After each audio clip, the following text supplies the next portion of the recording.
let's say welcome to Rival Sons. Please welcome to Rock Böttom podcast. Oh, thank you. Thank you for having Pleasure us. to be here. We're doing that. I didn't realize this was in front of a large studio audience. Mm-hmm. Fantastic. Yeah. I want to thank everyone for coming and being so quiet. Yeah, especially being very, very quiet. I've seen you once. You opened up for Aerosmith. I think it was in 2014 over here in Stockholm. Okay. Yeah, that's right. Yeah. It seems like you quickly got a love affair with Europe. You haven't played in Europe quite a lot.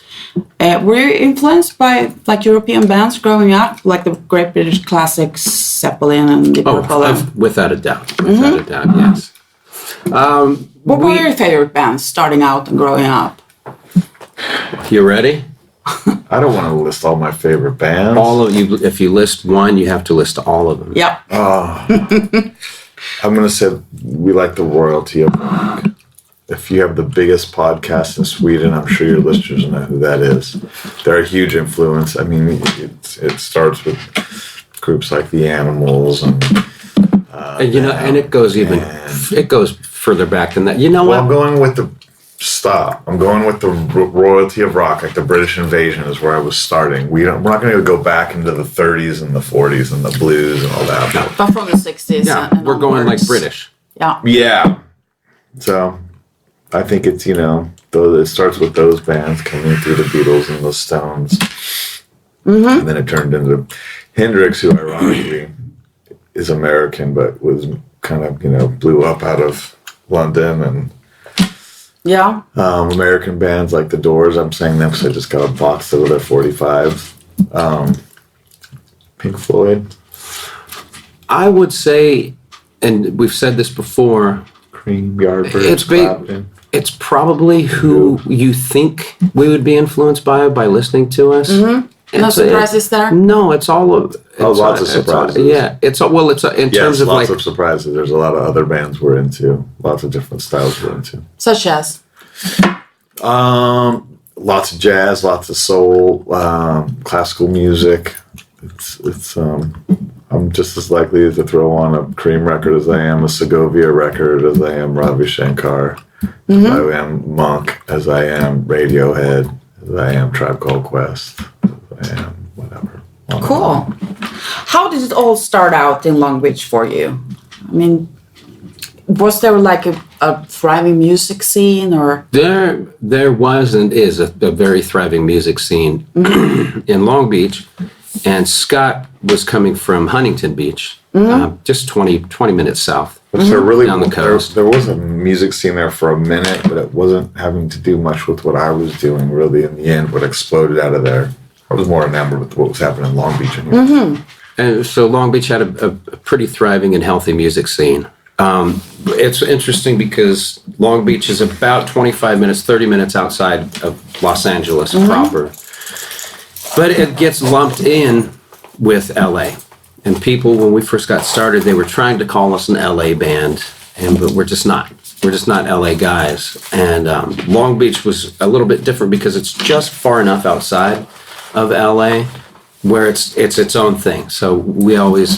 Nobody from Long Beach wants to be considered an LA band. Yeah, exactly. Is that so? It's a thing. It's kind of like, I always say that Long Beach is the Brooklyn of Los Angeles. Okay. So it's right there, but it's its own thing. Mm-hmm. And its own festivals.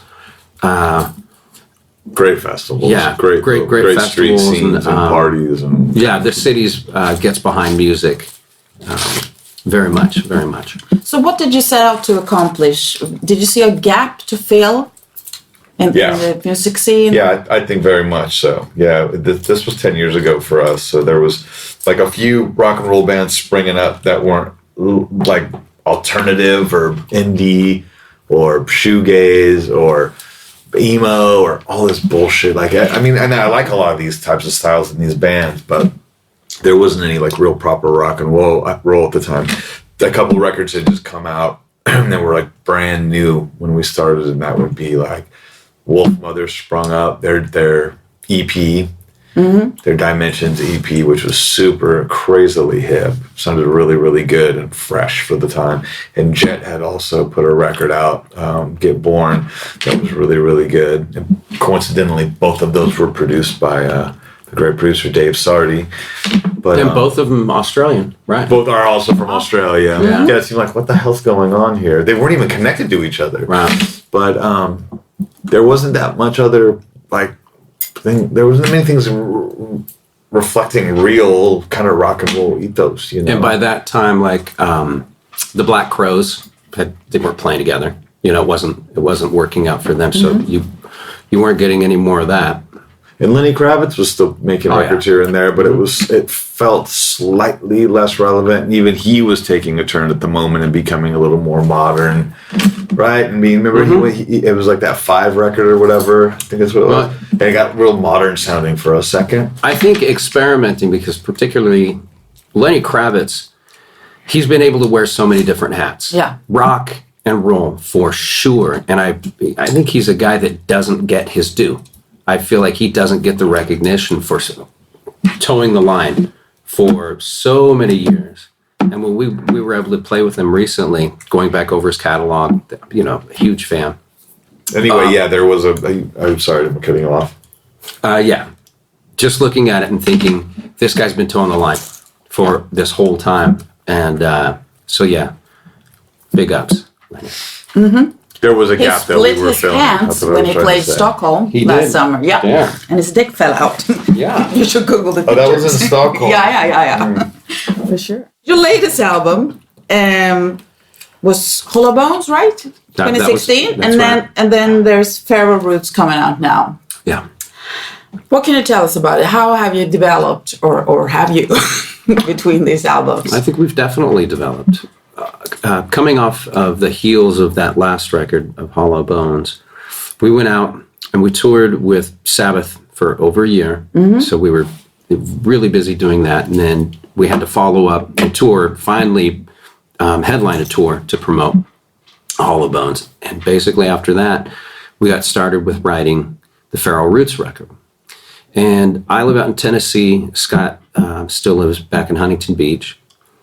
We took 6 to 8 months, and we took time off from touring. So we wanted to just give ourselves some time to decompress, start over. And we went out, I guess to kick things off, we went down for a week down into the southern Tennessee woods and just spent a week alone and fleshed things out and philosophized and talked about what sort of record we wanted to make. So no playing, just, hanging out and discussing? Well, or- yeah, we brought instruments down there. No. We Yeah. brought instruments to write. And So we went down there to Everything. play, but we Yeah. also talked about the record. And we were doing Basically everything. laying down the plans. Yeah, all that stuff. How do you approach a new album? Are all the songs, they're not finished, or do you all come in with ideas, or do you allow yourself to develop them once you're in the studio? Or We sketched the ideas out pretty well. And when on this record particularly, when we brought them to everybody, they were halfway sketched out pretty good. But there's got to be some level of leeway when we get with our producer and the rest of the guys to let it like breathe and develop with other musicians, people we trust, did any of the songs on the new album like take another route once you started recording it and end up with? Specifically, I had to say there's a track called Stood By Me on the record that started out as one thing and became a whole different thing when we recorded it at Muscle Shoals. Yeah, that's right. We ended up using the room and the feeling there and just kind of really, it became something totally new that we're really happy with. Cool. How do you feel you have progressed and developed as a band you've been around for like 10 years? 10 years. Yeah. I think from the beginning, we were really finding our way for the first couple of records. And it's something kind of turned the corner where we had been together for a couple of years, probably right around Head Down. We, in my opinion, we sort of growing into our own thing.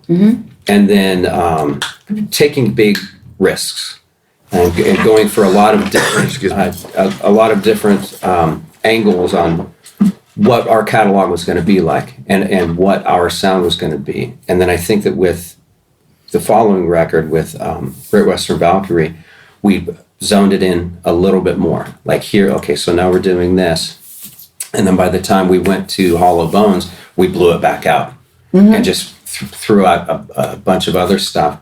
But I think the progression has been really natural. It's been really very organic because we do what we're compelled to do. Well, I feel like doing this. Okay, well, I feel like doing this, so we'll work it out. And I think that we're able to straddle between straight up rock and roll into soul, into some psychedelic, into ballads, and and I think that the growth has been very organic. And if you listen to our records back to back, I think you can hear the lineage. I feel like the band this band is capable of making a record every 2 months. Really? Oh, yeah. There's like such an amalgamation of influences and styles and things we want to accomplish, and a real hunger for writing. So I think we can get really creative quite often. Do you write while you're on tour? Yeah, I think you write when you feel like writing. I tend to write for a little bit just about every day. And I think that's more just when you get ideas, you write them down, or you sing them into your phone, or you grab a guitar and you play it into your phone. And then you go back through and you listen to once a week or so, you listen to all of the ideas that you've come up with. Mm-hmm. And that was in large part a lot of our collaborative efforts, sending each other ideas. Okay, I'm working on this thing. What do you got? Are you feeling this? Maybe throw something onto this. So we would do that back and forth in writing. Mm-hmm. So what was it like to start out as a band in an era when album sales were not so great and the support from radio and media were kind of poor? I mean, how did you have like a market strategy, or did you just leave that to other people, or how did you get such a big following? And that happened pretty quickly for you. We were lucky. We signed to a UK label named Erika, which is like a death metal. Yeah, and they had built up like a really loyal following in the metal world because they put out these. How come you ended up there? I think they had done really well with their catalog and those kinds of artists, and I think their reach got long enough and wide enough, and they got smart enough and made enough money to go, you know what, we should try to branch out and see how it goes. And at that time, we were the first. We were the first rock band we were the first band that wasn't metal or death metal. Yeah, I know. The very first. Wasn't that scary for you too? Oh, definitely. Yeah. We thought the first few times that they like propositioned us for a deal I thought they were a joke. Yeah, I thought they were like, guys that ran a metal label going like, this is hilarious. Look, I'm going to offer these guys a record deal. This like a Spinal Tap moment. Yeah, like let's offer this blues rocky, like like fuzzy rock band a record deal and see if we can get them to sign with us as a joke. I don't know, because to me that seems like it would be funny if I owned a death metal label. Right. They pursued us for long enough and let us know that they were serious about it. And at that time, they hadn't set up the business model that they have now with promoting rock bands or. I don't really answer the question. Or rock and roll bands. I think should answer the question that you actually asked. That why did we get presence? Because this metal label actually had a reach on all these publications, and immediately that's really specifically why. Like the core media. They had like in UK media and European media, they had outlets already waiting for them. So when they serviced our record, it immediately went out to all these people, and it was kind of there was so much audacity that they were putting out a rock and roll band that a lot of these metal publications took it immediately, that some of these more mainstream, like Classic Rock Magazine and other ones too, just took it immediately, and we made a good record. Yeah. That's why it worked, because there was audacity behind it. There was reach with the label. We made a good record. It just took really quick. I think that's what happened. So what's your driving force now to go forward and still tour as much as you still do? Don't you ever get tired? Well, yeah, you get tired. I think that there are a couple of different things a couple of different ways to answer that. The more that we do this, the larger the fan base grows. The larger the fan base grows, the more opportunities we have to make records. It's not really a situation where you can get bored or over it. We try to keep each other inspired and to push each other as much as possible. And so there are so many possibilities. People ask you to come out and tour with them. like legends. So you get great things like that. And then you get an opportunity to make another record. So then you go back into the laboratory, and then we write, and we do all of these things, and we get to find out who we are. There's so much to do. There's so much to do that you don't get bored. Like it seems, like for me, I just feel that we're on a journey. We're going somewhere, and we're constantly going up a little bit. So you started out basically as a band, long term. Yeah, no, absolutely. You've toured with a lot of like super legends, Black Sabbath and Aerosmith, and I think Judas Priest and AC/DC. And Our first tour to the UK was with Judas Priest. And that was interesting. And that was just to mention a few. How was that? I mean, well, that first tour, we were talking about, we first get here, and we're kind of in the metal world, because that label that we were on, they were introducing us to all of these metal outlets, even though we were playing rock and roll music. Understanding who the metal audience was and getting to know them was a great education. To see how loyal and supportive they are of each other and how great they treat the bands, it was just incredible. did you ever get starstruck when you started out and you started touring with some giants? Still get starstruck. I think last a little bit now, but still totally, yeah. You still meet people. We've been talking about recently a lot, meeting Jimmy Page at one of our shows. It's pretty hard to not get a little starstruck when you see these people that wrote the soundtrack of your life. Of course. It was fun meeting Eric Burdon at an award show, and Greg Allman, and there's just so many. I met Brian May that night. That was amazing. Billy Gibbons, Chef Beck. These people, for me, get a little starstruck. Cool. Tony Iommi.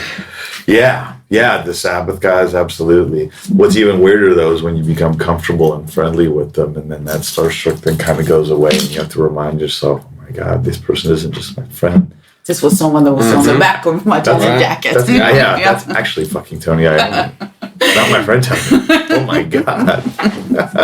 Yeah, you get, I still get starstruck. It depends on the person.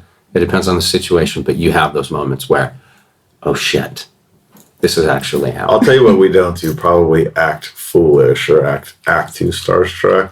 And it's specific, because you find how, even at the level we operate on and where we are, when you meet fans, big fans, people that have tattoos on their body of us, or our goddamn faces on them. It's bizarre. It's unbelievable, and they've been to every show, and have every record. They're super fans. Some of these people, and God bless them, it's really awkward. And I get it, because I'm a fan too. But when that awkwardness happens, it's really, you feel bad. It's a little off-putting, and then you can't have any kind of conversation. You can't really be anything. So we just have to be that, It's almost like a TV screen. So, you can just look at me like I'm on a screen. That I am not that person. I'm a totally normal person with my friends. I have children. We're normal people. But to you, I'm something else. So we don't want to act like that. So any of you, if there are any fans listening to this podcast and you feel nervous when you approach us, there you go. Feel more nervous. Keep it together. Keep it together. And don't be foolish. No, I totally get it. And, so does Scott. I get it. You get excited. I get excited. Yeah. I think that's a good thing, though. Not getting too jaded. Yeah. Yeah, to still get excited. We always finish off with the Cringe Song.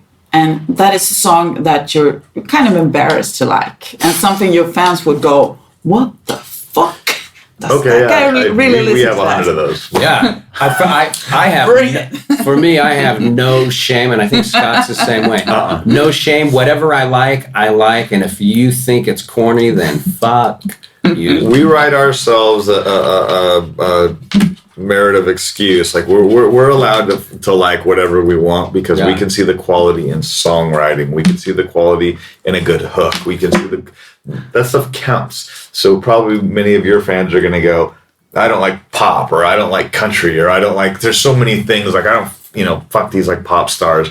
To me, I'm hearing the pop radio, which would be most of the cringier shit, and going, it's cringy, but that's fucking a magic hook, you know what I mean? Like even something like, what was the big Adele song?